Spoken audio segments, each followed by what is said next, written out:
ಚೆನ್ನಾಗಿದ್ದೀರಿ ಅಂತ ಭಾವಿಸ್ತೀನಿ. ನಾನು ನಿಮ್ಮ ಪ್ರೀತಿಯ Geelagowda. Welcome back to my YouTube channel. ನನ್ನ ಯೂಟ್ಯೂಬ್ ಚಾನಲ್ನ ಸಬ್ಸ್ಕ್ರೈಬ್ ಮಾಡೋದನ್ನು ಮರಿಬೇಡಿ. ಯಾಕಂದರೆ ನಾನು ಆನ್ಲೈನ್ ಬಂದಾಗ ಅಥವಾ ನಾನು ಹೊಸದಾಗಿ ಏನನ್ನಾದರೂ ಅಪ್ಲೋಡ್ ಮಾಡಿದಾಗ ನಿಮಗೆ ಡೈರೆಕ್ಟಾಗಿ ನೋಟಿಫಿಕೇಷನ್ ಬರುತ್ತೆ. ಈಗಲೇ ಹೋಗಿ ಸಬ್ಸ್ಕ್ರೈಬ್ ಮಾಡ್ಕೊಳ್ಳಿ. ಸೊ ಈ ದಿನ ನಾನು ನಿಮಗೆ ಮನೆಯಲ್ಲಿ ಕೊಬ್ಬರಿ ಮಿಠಾಯಿನ ಯಾವ ರೀತಿ ಮಾಡೋದನ್ನ ಅಂತ ತಿಳಿಸ್ಕೊಡ್ತೇನೆ. ನಾವು ಚಿಕ್ಕವರಿದ್ದಾಗೆಲ್ಲ ಈ ಕೊಬ್ಬರಿ ಮಿಠಾಯಿನ ಅಂಗಡಿಯಲ್ಲಿ ದುಡ್ಡು ಕೊಟ್ಟು ತಗೊಳ್ತಾ ಇದ್ವಿ. ಆದರೆ ಈಗ ಯಾವ ಅಂಗಡಿಯಲ್ಲಿ ಕೂಡ ಹೆಲ್ದಿಯಾಗಿ ಯಾವುದು ಕೂಡ ಸಿಗಲ್ಲ. ಅದಕ್ಕಾಗಿ ಇದನ್ನು ಮನೆಯಲ್ಲಿ ಹೆಲ್ದಿಯಾಗಿ ಹೇಗೆ ಮಾಡ್ಕೊಳ್ಳೋದು ಅಂತ ತೋರಿಸ್ತೀನಿ. ಬೇಕಾಗಿರೋ ಇಂಗ್ರೀಡಿಯೆಂಟ್ಸ್ನ ಹೇಳ್ತಾ ಹೋಗ್ತೀನಿ. 1 ಅಥವಾ 2 ಏಲಕ್ಕಿಯನ್ನು ಕುಟ್ಟಿ ಪುಡಿ ಮಾಡಿ ಇಟ್ಕೊಳ್ಳಿ. ಒಂದು 4ರಿಂದ 5ರಷ್ಟು ಗೋಡಂಬಿಯನ್ನು ಕಟ್ ಮಾಡಿ ಇಟ್ಕೊಳ್ಳಿ. ಒಂದು 2ರಿಂದ 3 ಸ್ಪೂನು ಸಾಕಷ್ಟೇ ಅಷ್ಟು ಹಾಲನ್ನ ತಗೊಂಡಿರಿ.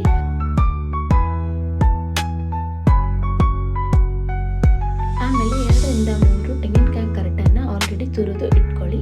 ನೀವು ಸಕ್ಕರೆಯನ್ನು ಡೈರೆಕ್ಟಾಗಿ ಹಾಕ್ಬೋದು ಅಥವಾ ಮಿಕ್ಸರ್ಗೆ ಹಾಕ್ಬಿಟ್ಟು ಅದ್ರ ಪುಡಿ ಕೂಡ ಹಾಕ್ಬೋದು. ನಾನಿಲ್ಲಿ ಅದನ್ನು ಪುಡಿ ಮಾಡಿ ಇಟ್ಕೊಂಡಿದ್ದೀನಿ. 1 ಕಪ್ಪಿನಷ್ಟು ಸಕ್ಕರೆಯನ್ನು ತಗೊಳ್ಬೇಕು. ತುಪ್ಪ ನಿಮಗೆ ಎಷ್ಟು ಬೇಕೋ ಅದನ್ನು ನೋಡಿ, ಹದವನ್ನು ನೋಡಿ ನೀವು ತುಪ್ಪವನ್ನು ಬಳಸ್ಕೊಳ್ಬಹುದು. ಮೊದಲಿಗೆ ನೀವು ತುರಿದಿರುವಂತಹ ಕೊಬ್ಬರಿಯನ್ನು ಇನ್ನೊಂದು ಬಾರಿ ಮಿಕ್ಸರ್ಗೆ ಹಾಕಿ ಸಣ್ಣದಾಗಿ ಅದನ್ನು ಪುಡಿ ಮಾಡ್ಕೊಳ್ಳಿ. ಅದು ಅಷ್ಟೊಂದಾಗಿ ಪುಡಿ ಆಗೋದಿಲ್ಲ, ಆದರೂ ಕೂಡ ಮಾಡ್ಕೊಳ್ಳಿ. ತದನಂತರ ಒಂದು ಬಾಣಲಿಯನ್ನು ತೆಗೆದುಕೊಂಡು ಅದಕ್ಕೆ ನಿಮಗೆ ಎಷ್ಟು ಬೇಕೋ ಅಷ್ಟು ತುಪ್ಪವನ್ನು, ಅಂದರೆ ಆ ಕೊಬ್ಬರಿಯನ್ನು ಹುರಿಯೋದಕ್ಕೆ ಎಷ್ಟು ಬೇಕೋ ಅಷ್ಟು ತುಪ್ಪವನ್ನು ಹಾಕೊಳ್ಳಿ. ನಾನು 2ರಿಂದ 3 ಸ್ಪೂನ್ ಹಾಕೊಳ್ತಾ ಇದ್ದೀನಿ. ನನಗೆ ತುಪ್ಪ ಅಂದರೆ ತುಂಬ ಇಷ್ಟ. ಆಮೇಲೆ ನೀವು ಮಿಕ್ಸರ್ ಮಾಡಿದಂತಹ ಕೊಬ್ಬರಿಯನ್ನು ಇದರೊಳಗೆ ಹಾಕ್ಕೊಂಡು ಅದರಲ್ಲಿರೋ ಹಸಿ ಹಾಲು ಎಲ್ಲ ಸಂಪೂರ್ಣವಾಗಿ ಹೋಗೋವರೆಗೂ ಅದನ್ನು ಚೆನ್ನಾಗಿ ಫ್ರೈ ಮಾಡಿ. ತುಂಬ ಏನು ಬೇಡ, ಆದರೆ ಸ್ವಲ್ಪ ಹಸಿ ಆಗಿರೋದು ಕಂಪ್ಲೀಟಾಗಿ ಹೋಗಬೇಕು. ಆ ಥರ ಅದನ್ನು ಮಾಡ್ಕೊಳ್ಳಿ.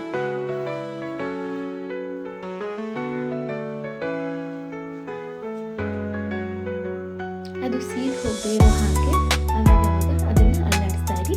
ಆಮೇಲೆ ಮೊದಲಿಗೆ ನೀವೇನು 2-3 ಸ್ಪೂನ್ ಹಾಲು ತೊಗೊಂಡಿರ್ತೀರ, ಆ ಹಾಲನ್ನ ಅದರಲ್ಲಿ ಹಾಕ್ಬಿಟ್ಟು ಅದನ್ನು ಕೂಡ ಸುಡ್ದೋರೋ ಹಾಗೆ ನೋಡ್ಕೊಳ್ಳಿ. ಆಮೇಲೆ ಪುಡಿ ಮಾಡಿರುವಂತಹ ಏಲಕ್ಕಿಯನ್ನು ಕೂಡ ಅದರಲ್ಲಿ ಹಾಕಿ ಮಿಕ್ಸ್ ಮಾಡ್ಕೊಳ್ಳಿ. ಅದಾದಮೇಲೆ ಸಕ್ಕರೆ ಪುಡಿ ಏನು ಮಾಡಿರ್ತೀರಲ್ಲ, ಅದು ಯಾವ ಕ್ವಾಂಟಿಟಿಯಲ್ಲಿ ಬೇಕು ಅಂತ ನೋಡಿ ಹಾಕ್ಕೊಳ್ಳಿ. ನಾನು ಮೊದಲಿಗೆ ಎಷ್ಟು ಬೇಕೋ ಅಷ್ಟನ್ನು ನೋಡ್ಕೊಂಡಿದ್ದೆ, ಆಮೇಲೆ ಅದರಲ್ಲಿ ಡೈರೆಕ್ಟಾಗಿ ಹಾಕ್ಕೊಂಡೆ. ಆದರೂ ಕೂಡ ನನಗೆ ಯಾಕೋ ಒಂದು ಸ್ವಲ್ಪ ಅದು ತೆಳುವಾಯಿತು ಅಂತ ಅನ್ನಿಸ್ತಾ ಇತ್ತು. ನೀವು ನೋಡಿಕೊಂಡು ಹಾಕ್ಕೊಳ್ಳಿ.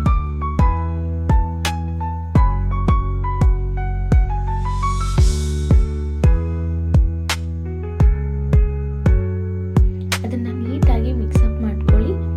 ಅದು ಸ್ವಲ್ಪ ನೀರಿನ ಅಂಶವನ್ನು ಬಿಡುತ್ತೆ. ಆ ಅಂಶವೆಲ್ಲವೂ ಹೋಗುವವರೆಗೂ ಅದನ್ನು ನೀಟಾಗಿ ಕದಲಿ.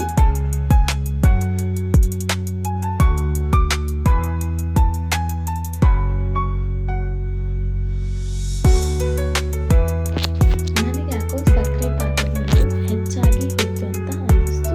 ನೀವು ಮಾಡುವಾಗ ಒಂದು ಸ್ವಲ್ಪ ಸಕ್ಕರೆಯನ್ನು ನೋಡಿಕೊಂಡು ಹಾಕ್ಕೊಳ್ಳಿ. ನನಗೆ ಸಿಹಿ ಎಲ್ಲ ಕರೆಕ್ಟಾಗಿತ್ತು, ಆದರೆ ಸ್ವಲ್ಪ ತೆಳುವಾಗಿ ಬಂತು ಅಂತ ಅನ್ನಿಸ್ತು.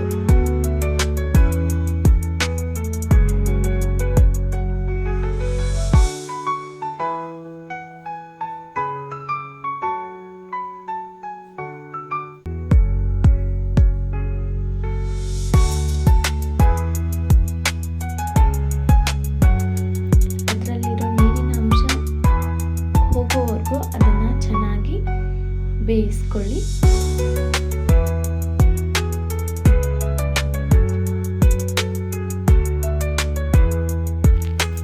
ಕೊನೆಗೆ ಅದರಲ್ಲಿರೋ ನೀರಿನ ಅಂಶ ಸಂಪೂರ್ಣವಾಗಿ ಹೋದ್ಮೇಲೆ ಅದನ್ನು ಒಂದು ಪ್ಲೇಟ್ಗೆ ತುಪ್ಪವನ್ನು ಸವರಿ, ಆ ತುಪ್ಪದ ಮೇಲೆ ಅದನ್ನು ಹಾಕ್ಬಿಟ್ಟು ಅದನ್ನು ನೀಟಾಗಿ ಎಲ್ಲ ಅಂದರೆ ಸವರಾದ್ಮೇಲೆ ಡೆಕೋರೇಟ್ ಮಾಡಿದರೆ ನಿಮ್ಮ ಸಿಹಿಯಾದ ಕೊಬ್ಬರಿ ಮಿಠಾಯಿ ರೆಡಿ.